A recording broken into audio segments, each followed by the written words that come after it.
ಎಲ್ರಿಗೂ ನಮಸ್ಕಾರ.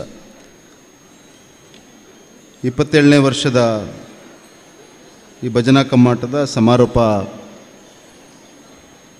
ಸಮಾರಂಭದ ಅಧ್ಯಕ್ಷತೆಯನ್ನು ವಹಿಸಿರುವ ಶ್ರೀ ಕ್ಷೇತ್ರ ಧರ್ಮಸ್ಥಳದ ಧರ್ಮಾಧಿಕಾರಿಗಳಾಗಿರುವಂಥ ಪೂಜ್ಯ ಡಾಕ್ಟರ್ ಡಿ ವೀರೇಂದ್ರ ಹೆಗಡೆ ಅವರೇ, ವೇದಿಕೆಯಲ್ಲಿರುವಂಥ ಶ್ರೀ ಗುರುದೇವದತ್ತ ಸಂಸ್ಥಾನ ಒಡಿಯೂರು ಇಲ್ಲಿಯ ಶ್ರೀ ಶ್ರೀ ಗುರುದೇವಾನಂದ ಸ್ವಾಮೀಜಿ, ಅದೇ ರೀತಿ ಶ್ರೀಧಾಮ ಮಾಣಿಲದ ಶ್ರೀ ಶ್ರೀ ಮೋಹನ್ ದಾಸ ಪರಮಹಂಸ ಸ್ವಾಮೀಜಿಗಳ ಆಶೀರ್ವಾದಗಳನ್ನು ಬೇಡ್ತಾ,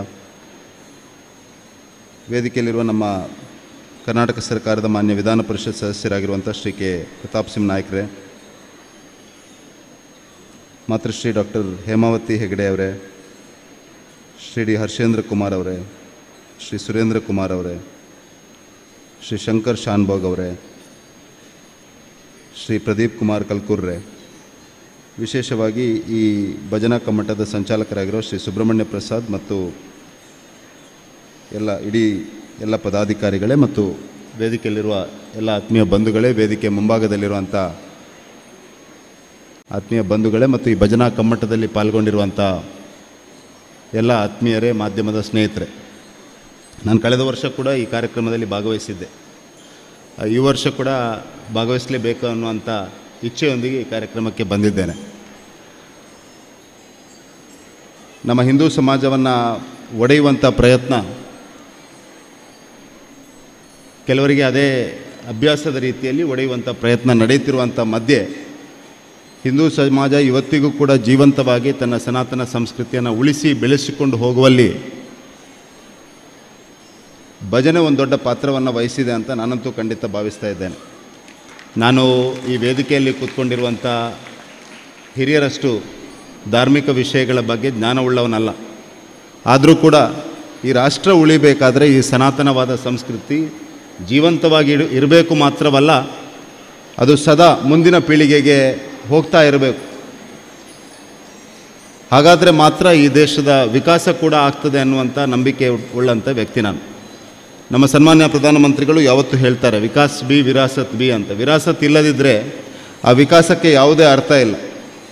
ಈ ಸಂಸ್ಕೃತಿ ಉಳಿದರೆ ಮಾತ್ರ ಈ ರಾಷ್ಟ್ರ ಉಳಿತದೆ. ಈ ರಾಷ್ಟ್ರ ಉಳಿದರೆ ಮಾತ್ರ ಈ ರಾಷ್ಟ್ರದ ಪ್ರತಿಯೊಬ್ಬ ವ್ಯಕ್ತಿಗೂ ಅದರಲ್ಲಿ ತನ್ನದೇ ಆದಂಥ ಪಾಲು, ತನ್ನದೇ ಆದಂಥ ನ್ಯಾಯ, ತನ್ನದೇ ಆದಂಥ ಒಂದು ವ್ಯವಸ್ಥೆ ಇರಬಹುದು ಅನ್ನುವಂಥ ಒಂದು ನಂಬಿಕೆ ಇಟ್ಕೊಂಡ ರಾಜಕೀಯ ಪಾರ್ಟಿಯ ಕಾರ್ಯಕರ್ತ ನಾನು. ಮತ್ತು ಆ ವಿಚಾರದ ಆಧಾರದಲ್ಲಿ ಸಮಾಜದಲ್ಲಿ ಒಂದು ಬದಲಾವಣೆ ಆಗ್ತದೆ.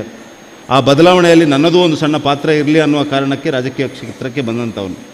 ಹಾಗಾಗಿ ಶ್ರೀ ಕ್ಷೇತ್ರ ಧರ್ಮಸ್ಥಳ ಕಳೆದ 26 ವರ್ಷದಿಂದ ಹಿಂದೂ ಸಮಾಜಕ್ಕೆ ಶಕ್ತಿ ತುಂಬಿಸುವ ಕೆಲಸ, ಸನಾತನ ಹಿಂದೂ ಸಂಸ್ಕೃತಿಯನ್ನು ಮುಂದಿನ ಪೀಳಿಗೆಗೆ ಕೊಂಡೊಯ್ಯುವಂಥ ಕೆಲಸ ಮತ್ತು ಸಮಾಜದಲ್ಲಿ ಒಂದು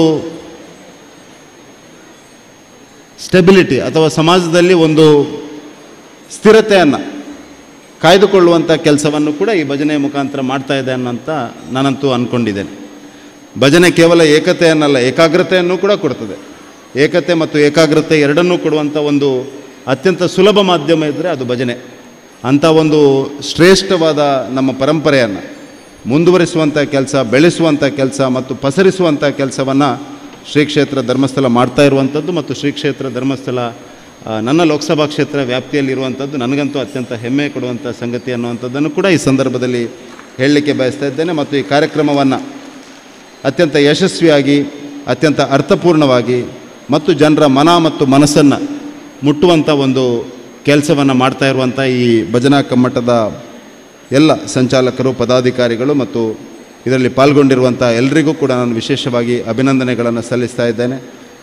ಈ ಕಾರ್ಯಕ್ರಮ ಇದೇ ರೀತಿ ಇನ್ನು ಮುಂದೆಯೂ ಕೂಡ ಒಳ್ಳೆಯ ರೀತಿಯಲ್ಲಿ ನಡೆದುಕೊಂಡು ಹೋಗಲಿ.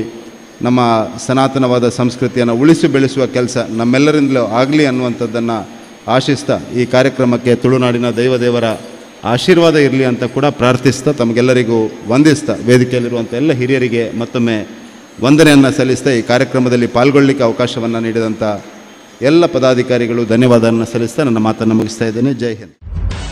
ನಿಖರ ಸುದ್ದಿ, ಸದಭಿರುಚಿಯ ಕಾರ್ಯಕ್ರಮ. ನೀವು ನೋಡ್ತಾ ಇದ್ದೀರಾ ಕಹಳೆ ನ್ಯೂಸ್, ಸಮಾಜದ ಜಾಗೃತಿಗಾಗಿ ವಸ್ತುನಿಷ್ಠ ವರದಿ.